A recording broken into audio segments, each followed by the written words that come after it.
Šiaulių universiteto gimnazijoje vyksta istorijos pamoka, kurią veda Šiaulių universiteto docentas Arūnas Gumuliauskas. Tai papildoma pamoka leidžianti visiems norintiems mokiniams gilinti žinias ir gabiems, ir norintiems užpildyti žinių spragas.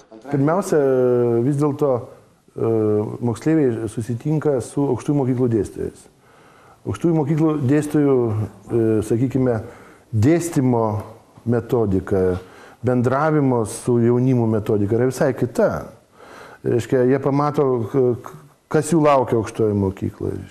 Pagal bendrąjį programavimo dokumentą ES struktūrinių fondų paramą gavusi Šiaulių universiteto gimnazija pristato projektą Mažasis universitetas.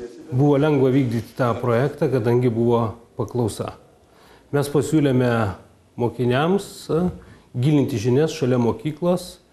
Įsteigėme tokį gimnazijos satelitą, 7 mokyklas arba 7 fakultetus, kuriuose Šiaulių miesto mokiniai ir mūsų gimnazijos mokiniai galėjo gilinti žinias. Visus metus į savaitę kartą visokių klasių mokiniai galėjo lankyti 7 mokyklėles – matematikos, menų, kalbų, lituanistikos, biologijos, fizikos ir astronomijos.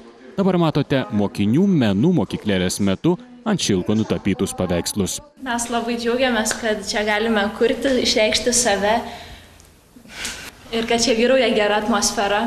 Projekto tikslas nebuvo priversti vaikus mokytis, tai buvo tiesiog, kad tai būtų motyvuoti vaikai patys savo norų eitų mokytis papildomai ir tiesiog gautų žinių tai, ko nėra vadovėlyje, arba tai, kas jiems nesiseka, patikslintų papildomais darbais. Mažasis universitetas susilaukė didelio mokinių dėmesio. Čia mokiniams gilinti žinias padėjo ne tik gimnazijos mokytojai, Šiaulių universiteto dėstytojai, bet prisijungė ir žinomi Lietuvos mokslininkai, tokie kaip Alfredas Bumblauskas ar Vytautas Radžvilas.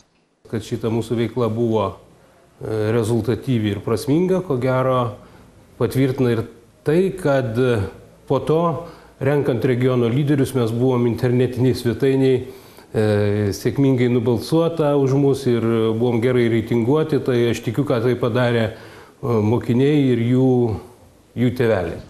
O nuo rudens Šiaulių gimnazija tikisi pratęsti ir išplėsti Mažojo universiteto veiklą, kad mokyklėlių būtų jau 12.